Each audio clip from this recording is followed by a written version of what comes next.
Welcome, colleagues. Today is the 15th of June, the 112th day of the full-scale Russia's war on Russia. I'm Natalia Starobravo, and we start the first briefing in the Medіацентру Ukraine.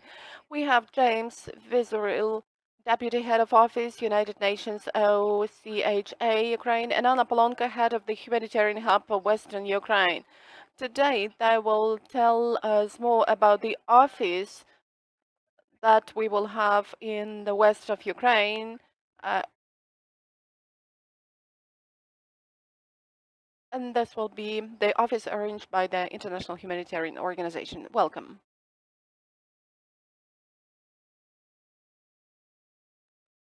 James, here is the first question. What urged you to create this sort of office? What is the goal of this office? Гуманітарна криза в Україні – це найбільша криза у світі. І на даному етапі в нас десь 16 мільйонів людей потребує підтримки та допомоги. Includes over 300 different actors who are providing assistance. It's extremely complicated. There are many different actors who are international NGOs. There are the national NGOs that are in support of directly working with the population. There is the UN agencies. All of these actors need to be coordinated to ensure that they are able to address the humanitarian needs of the population of the country. So what the Office of the Coordination of Humanitarian Affairs does is we work with all these partners to analyze what the situation is to ensure that the assistance can get to the people in need.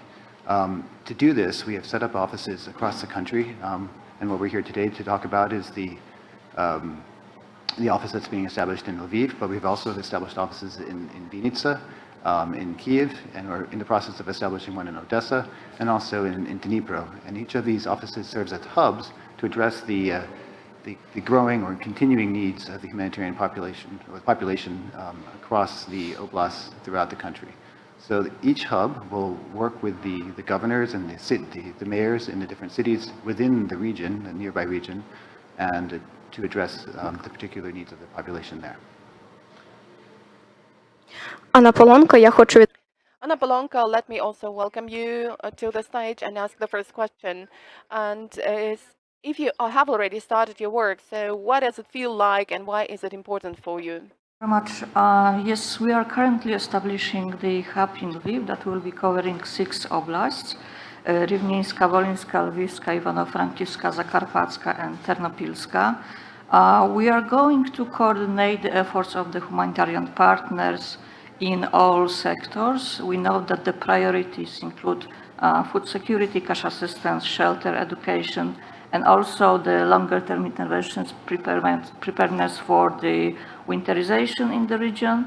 So with the 240,000 IDPs here in the region, and also more in the west, we are trying to coordinate the efforts of all the humanitarian partners, UN agencies, international organizations, local partners, to ensure that the support that we are providing and all the agencies are providing is very effective. Let me remind you that in the room, if you're staying in the room, you may ask questions. If you have a question, please raise your hand and the mic will be handed to you.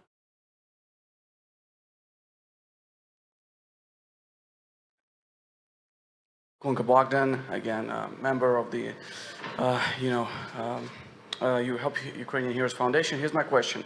As the UN members of the humanitarian aid, what are the biggest problems that you're currently struggling with to find a solution? And at the current time right now, how do you see Ukrainian overall situation? We're talking about diseases, education, food, and money in the next 2 to 3 years. Thank you. Yeah. I will just say that the biggest challenge is actually the combination of the humanitarian response that all the agencies are already providing with the longer-term interventions and thinking about longer-term perspectives. So just to give an example, the winterization and the access to education for the children.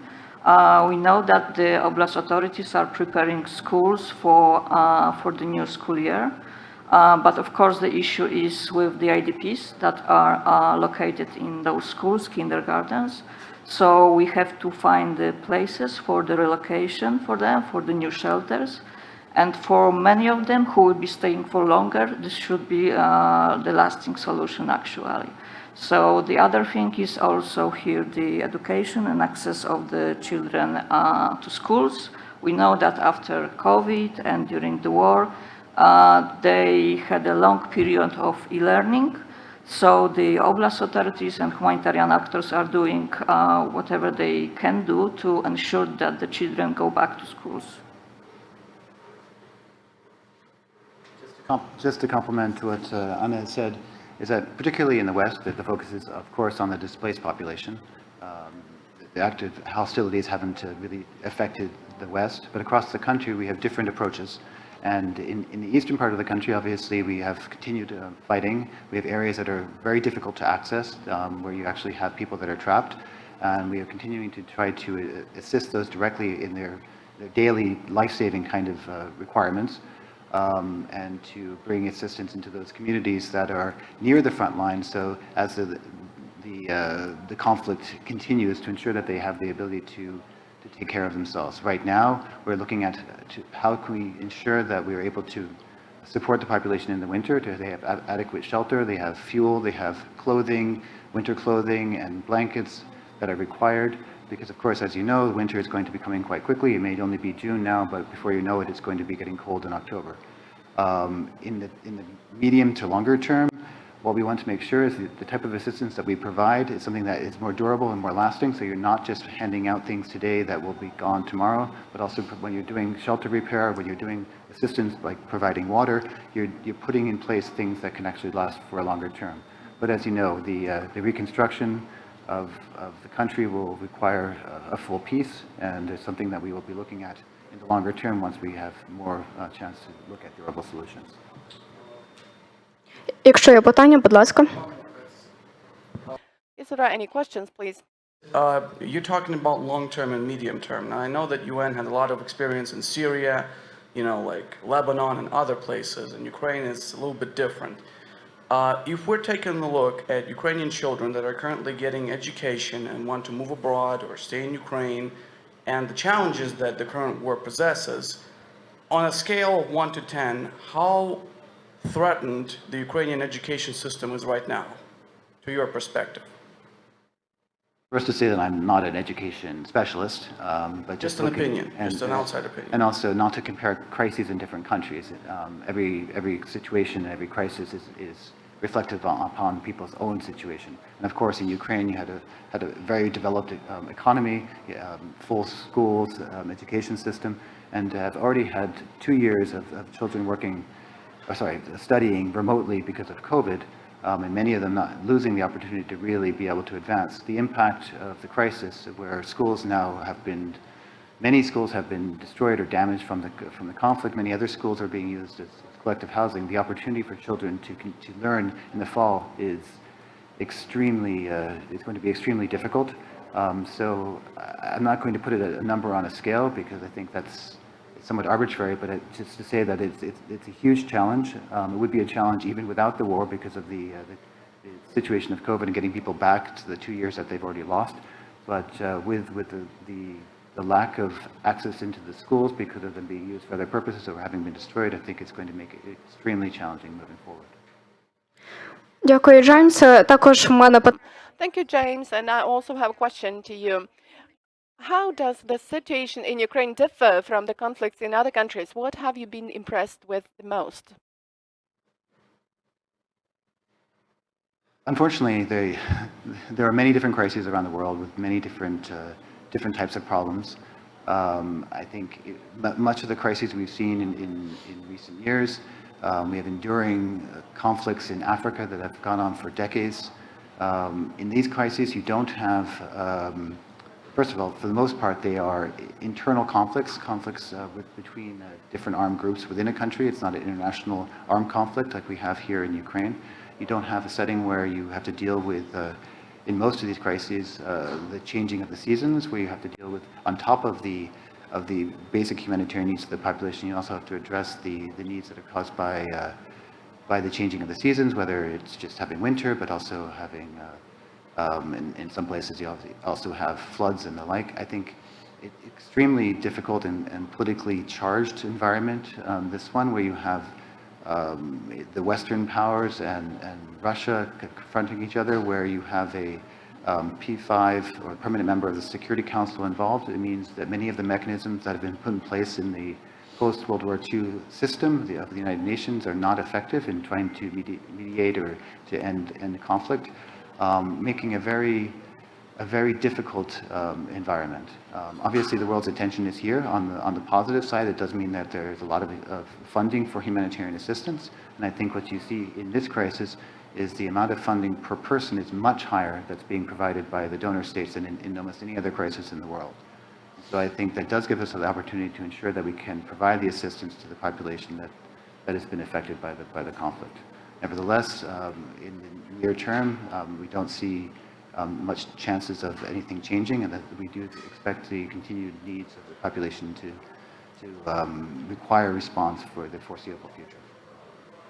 Питання до роботи саме And here is the question to the work of the office. What humanitarian organizations will help you coordinate with Ukrainian headquarters? So the Office for the Coordination of Humanitarian Affairs, we work in support of the humanitarian coordinator and the crisis coordinator, who are the most senior UN officials in country, and they are directly in contact with the government of Ukraine at the national level, with the Office of the President and the different ministries that are involved in the national humanitarian coordination. At the regional and oblast level, we are in direct coordination with the governors and the deputy governors and the administrations, oblast administrations, and also in the larger cities with the mayor's offices in each of the cities across the country. In each of these cases, we work very closely with them to ensure that we are identifying what are their requirements, what are their needs, and we are working then with the different humanitarian actors that are on the ground in these locations to see who can provide what assistance at what time and in what location. I think the key here is bringing people together. It can be very confusing and very difficult to know who can provide a response to whom, and what our main role is to try to connect the needs and the people that can provide assistance to address those needs. як світ готовий допомагати? How much is the world ready to help Ukraine? I think you've seen an overwhelming international response to assist Ukraine. The flash appeal that we issued at the beginning of the war on the 1st of March, just within a few days of the war beginning, was looking for, at the time, for the first 3 months, about $1 billion, and then it was extended shortly thereafter for the first 6 months, so until the end of August. It has received already $1.6 billion. This is an official government bilateral assistance. This does not count the assistance that's been provided by the private sector. What we've been able to track is that companies have provided well over $1 billion, possibly up to $2 billion of assistance directly bilaterally to the government and also to different UN agencies and NGOs to provide assistance. I think, as I mentioned earlier, the overwhelming amount of assistance and support, financial support, is indicative of the amount of support there is for providing assistance to the civilians who have been affected by the conflict. But you can also see it in the level of media coverage around the world, the fact that Ukraine continues to be on the front page news in most newspapers across the world. It shows that the world is interested in the crisis here, and I think the importance is to ensure that they understand really what the situation is and how the population of Ukraine has been affected, so that they can continue to provide the financial assistance so that we can continue to respond and ensure that the population here receives all of the assistance that they need to survive. Дякую. Сьогодні з нами Thank you. So today with us we have had James Weatherill, Deputy Head of the UN Office for Coordination of Humanitarian Aid, and Anna Palonka, Head of the Humanitarian Hub for Western Ukraine. And we will have our next briefing at 11:30. Please stay with